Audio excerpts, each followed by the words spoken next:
ಹಾಗೆ ನಮ್ಮ ಮೇಘಾಲಯ ರಾಜ್ಯದ ರಾಜ್ಯಪಾಲರಾಗಿರ್ತಕ್ಕಂಥ ಶ್ರೀ ಸಿ.ಎಸ್. ವಿಜಯಶಂಕರ್ ಅವರು ಸಂಪರ್ಕ ಸಮಿತಿಯಲ್ಲಿ ಆಗಮಿಸ್ತಾ ಇದ್ದಾರೆ.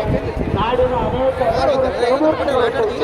ಈ ಮಹಾರಥೋತ್ಸವಕ್ಕೆ ಚಾಲನೆಯನ್ನ ನೀಡುತ್ತಿದ್ದಾರೆ. ಹಾಗೆ ಇವತ್ತು ಬಂದಿರತಕ್ಕಂಥ ಎಲ್ಲ ಗಣ್ಯಮಾನ್ಯರು ಜನಪ್ರತಿನಿಧಿಗಳು ಮಹಾರಥೋತ್ಸವವನ್ನು ತಾವು ಕಟ್ಟಿಕೊಟ್ಟು ಮಹಾಪ್ರಸಾದವನ್ನು ಸ್ವೀಕರಿಸಬೇಕು ಅನ್ನುವಂಥ ಒಂದು ಪ್ರಾರ್ಥನೆಯನ್ನ ದೇವರ ಭಕ್ತರ ಪರವಾಗಿ ತಮ್ಮಲ್ಲಿ ನಾನು ಮಾಡಿಕೊಳ್ತಾ ಇದ್ದೇನೆ. ಹೀಗೆ ನಮ್ಮ ಮಾಜಿ ಲೋಕಸಭಾ ಸದಸ್ಯರಾಗಿರ್ತಕ್ಕಂಥ ಶಿವರಾಮಗೌಡರು ಅನೇಕರು ನನಗೇನು ಕಾಣ್ತಾ ಇಲ್ಲ ಬಸವರಾಜ ಅವರು ಹೀಗೆ ಅನೇಕ ಜನಪ್ರತಿನಿಧಿಗಳು ಇಲ್ಲಿ ಹೆಸರಾಗಬೇಕಂತ ಅವರೆಲ್ಲ ಬೆಳೆಸಿದ ಜನ ಪರಮ ಭಕ್ತರು.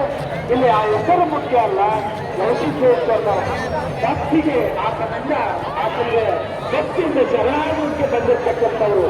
ಅವರಲ್ಲಿ ಹುದ್ದೆಗಳ ವ್ಯಾಮೋಹ ಇಲ್ಲ, ಜಾತಿಗಳ ವ್ಯಾಮೋಹ ಇಲ್ಲ, ಯಾವುದೇ ಎಲ್ಲ ವ್ಯಾಮೋಹಗಳನ್ನು ಬದಿಗಿಟ್ಟು ಗವಿಸಿದ್ದೇಶ್ವರನ ಮಠಕ್ಕೆ ಸಾಮಾನ್ಯ ಭಕ್ತನಾಗಿ ಬಂದು ಕೊಟ್ಟಿರ್ತಕ್ಕಂಥದ್ದನ್ನು ನೋಡಿದರೆ ಅವರಲ್ಲಿ ಭಕ್ತಿ ಶ್ರದ್ಧೆಗೆ ನಾವೊಂದು ದೊಡ್ಡ ಚಪ್ಪಾಳೆಯನ್ನು ತಟ್ಟಬೇಕು ಅಂತ ಅನಿಸ್ತಾ ಇದೆ.